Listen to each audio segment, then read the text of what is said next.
राजस्थान विधानसभा चुनाव में इस बार अलवर जिले की तिजारा सीट बेहद चर्चाओं में है। इसकी बड़ी वजह है यहाँ के बीजेपी प्रत्याशी बाबा बालकनाथ। वर्तमान में अलवर के सांसद बाबा बालकनाथ नाथ संप्रदाय के महंत चंद्रनाथ के शिष्य हैं।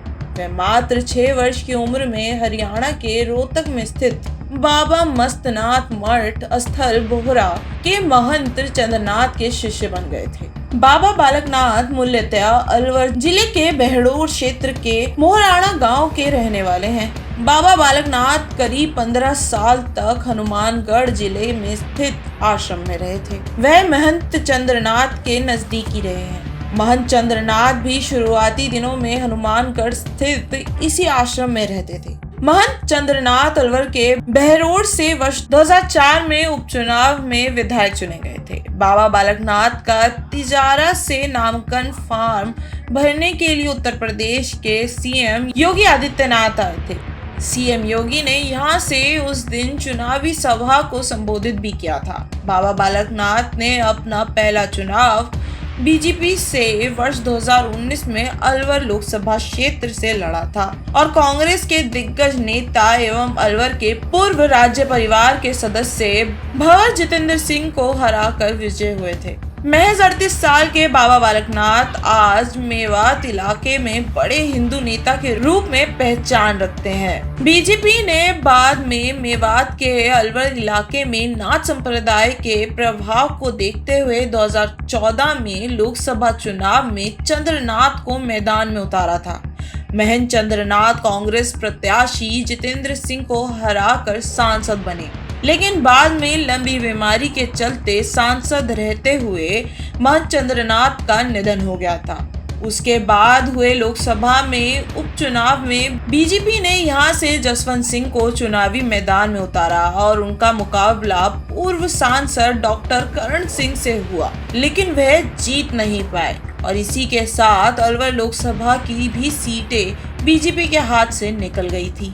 इसके बाद 2019 के चुनाव के समय बीजेपी चाहती थी कि अलवर लोकसभा सीट वापस आ जाए और हुआ भी कुछ ऐसा ही। बीजेपी ने अलवर लोकसभा सीट से महंत चंद्रनाथ के उत्तराधिकारी बाबा बालकनाथ को वर्ष 2019 के लोकसभा चुनाव में मैदान में उतारा। बाबा बालकनाथ चुनाव में विजय हुए, वहीं से उनका राजनीतिक सफर शुरू हुआ। जानकारों की माने तो 8वीं शताब्दी में हरियाणा के रोहतक में स्थित और करीब 150 एकड़ क्षेत्रफल में फैला श्री बाबा मस्तनाथ मठ आध्यात्मिक, धर्मार्थ, चिकित्सालय और शैक्षणिक गतिविधियों के लिए जग प्रसिद्ध है। महंत चंद्रनाथ के उत्तराधिकारी बाबा बालकनाथ बाबा मस्तनाथ विश्वविद्यालय के कुलाधिपति भी हैं। उनके सानिध्य में वर्तमान में देश भर में 2 दर्जन से अधिक शैक्षणिक संस्थानों, चिकित्सालयों, गौशालाओं और धर्मशालाओं का संचालन किया जा रहा है। नाथ संप्रदाय के सबसे बड़े स्थल बोहर मठ के 8वें मठाधीश के रूप में दायित्व संभाल रहे बाबा बालकनाथ संस्कृत, हिंदी, राजस्थानी और पंजाबी भाषा के अच्छे जानकार माने जाते हैं। वह अब अपने गुरुजी की राजनीतिक विरासत को बखूबी संभाल रहे हैं। इस बार पार्टी ने उनके जरिए तिजारा जैसे उलझे हुए राजनीतिक समीकरण वाली सीट पर अपना राजनीतिक वर्चस्व स्थापित करने के लिए बाबा बालकनाथ को चुनाव लड़वाया और बाबा बालकनाथ बीजेपी की उम्मीद पर खड़े उतरे। साथ ही जनता ने उन पर भरोसा जताया है और विजय बनाया है। विधायक बनने के बाद बालकनाथ बाबा को अपना सांसदीय पद छोड़ना पड़ा। विधायक जी अपने कार्यों को लेकर काफी चर्चा में रहे हैं और 2023 के चुनाव जीतने के बाद लगातार चर्चाओं का विषय बने हुए हैं।